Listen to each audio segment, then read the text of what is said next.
नमस्कार, आप देख रहे स्वाधीन भारत न्यूज और मैं हूं आपके साथ नीतीश यादव। बीते सोमवार के बिहार के मुख्यमंत्री नीतीश कुमार ने बिहार में कराए गए जाति आधारित जनगणना का आंकड़ा जारी कर दिया है। माना जाता है कि ये आंकड़े प्रदेश की राजनीति के लिए बेहद अहम है। ये पहला मौका है जब किसी सरकार ने बिहार में जाति आधारित जनगणना पर आंकड़े जारी किए हैं। राजनीतिक पंडितों का मानना है कि बिहार के जातीय आंकड़े सिर्फ प्रदेश की राजनीति को नहीं प्रभावित करेगा, बल्कि आने वाले दिनों में पूरे देश की राजनीति को प्रभावित कर सकता है। ऐसे में आइए इन आंकड़े के जरिए बिहार की राजनीति को समझने की कोशिश करते हैं, लेकिन उससे पहले आंकड़े पर नजर डाल लेते हैं। जातीय आंकड़े के बिहार की क्षेत्रीय पार्टियों को बहुत कुछ संकेत दिया है। ये आंकड़े नीतीश कुमार को भी बहुत कुछ संकेत दे रहे हैं। नीतीश कुमार कुर्मी जाति से है। नए आंकड़े के मुताबिक कोयडी कुर्मी की आबादी प्रदेश में करीब 7% है। साल 2020 के विधानसभा चुनाव में जदयू को 15.39% वोट मिले थे। यानी नीतीश कुमार के साथ और भी जाति और धर्म के लोग हैं जो नीतीश कुमार के नाम पर वोट देते हैं। बिहार में सबसे ज्यादा आबादी यादवों की संख्या 14.26% है। कहा जाता है कि आरजेडी मुख्य रूप से एमवाई यानी मुस्लिम और यादव की राजनीति करती है। इस हिसाब से देखा जाए तो प्रदेश में सबसे ज्यादा वोट बैंक आरजेडी का ही है। अगर यादव और मुस्लिम दोनों को मिला लिया जाए तो आरजेडी के पास करीब 32% वोट होते हैं। साल 2020 के विधानसभा चुनाव में आरजेडी को सबसे ज्यादा वोट यानी 23.11% वोट हासिल हुए थे, यानी कि उसे समीकरण से करीब 9% कम।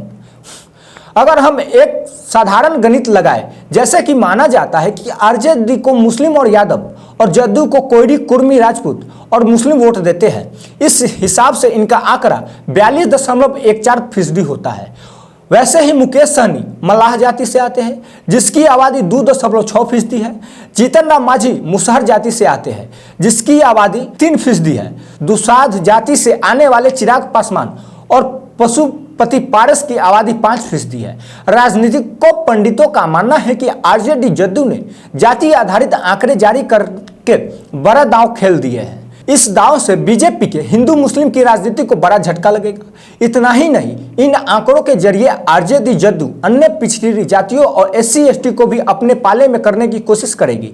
इसमें कोई दो राय नहीं है कि इसका फायदा आरजेडी और जदयू को ना मिले। दरअसल बिहार में हमेशा से जाति आधारित राजनीति होती रही है। बिंदेश्वरी मंडल रहे हो या कर्पूरी ठाकुर, सभी जिसकी संख्या जितनी भारी उसकी उतनी हिस्सेदारी की हिमायत करते रहे हैं। उसके बाद से देश की दूसरी पीढ़ी के नेता लालू यादव, मुलायम, शरद यादव और नीतीश कुमार ने भी इस हिस्सेदारी की बात करते रहे हैं। राजनीतिक जानकारों के अनुसार लालू जब तक प्रदेश का नेतृत्व करते रहे तब तक प्रदेश में हिंदू मुस्लिम राजनीति को प्रश्रय नहीं दिया। बाद में जब नीतीश कुमार ने सत्ता संभाल ली तो उन्होंने इस बात का ख्याल रखा। भले ही वह बीजेपी के समर्थन से मुख्यमंत्री रहे, लेकिन अब जातीय जनगणना के आंकड़े जारी होने के बाद बीजेपी के लिए बड़ी मुश्किलें खड़ी हो सकती है। दरअसल इन आंकड़े के बाद क्षेत्रीय दलों को नौकरी और अन्य क्षेत्रों में आबादी के हिसाब से आरक्षण की मांग का नया मुद्दा मिल गया है। आंकड़े जारी होते ही लालू प्रसाद यादव ने मांग की है कि जिसकी जितनी संख्या भारी उतनी उसके हिस्सेदारी। अगर विपक्ष ने इस मुद्दे को लोकसभा में प्राथमिकता से उठाया तो मंडल 2.0 बनाम हिंदुत्व की राजनीति शुरू हो सकती है। यही कारण है कि हर बार बीजेपी जातीय जनगणना पर पीछे हटती दिखी है। यानी यह आंकड़े विपक्ष के लिए एक संजीवनी का काम कर सकते हैं। अब सवाल उठता है कि क्या बीजेपी का ओबीसी वोटर पर पकड़ एकदम नहीं है, जो जातीय आंकड़े जारी होने के बाद उसकी मुश्किलें बढ़ सकती है? तो इसका जवाब है कि चुनाव दर चुनाव बीजेपी की लोकप्रियता ओबीसी वोटर के बीच बढ़ी है। उत्तर भारत के कई राज्यों में यादवों को छोड़ अन्य ओबीसी वोटर बीजेपी के साथ जाता दिखा है, लेकिन इसके बीच एक मजबूत पकड़ नहीं बन सकी है। ओबीसी के बीच बीजेपी का समर्थन उतना ही मजबूत नहीं है जितना कि उच्च वर्ग और उच्च जातियों के बीच है। ऐसे में अगर विपक्ष इसे मुद्दा बनाने में सफल होता है तो साल 2024 के लोकसभा चुनाव की तस्वीरें कुछ बदल सकती है। जानकारों का मानना है कि बिहार के जातीय आंकड़े आने वाले चुनाव में प्रदेश को प्रभावित करेंगे। उधर आंकड़े जारी होने के बाद तेजस्वी यादव ने कहा कि हम जातीय सर्वे कराने का प्रस्ताव लेकर पीएम मोदी के पास गए थे, लेकिन उन्होंने इसे नकार दिया।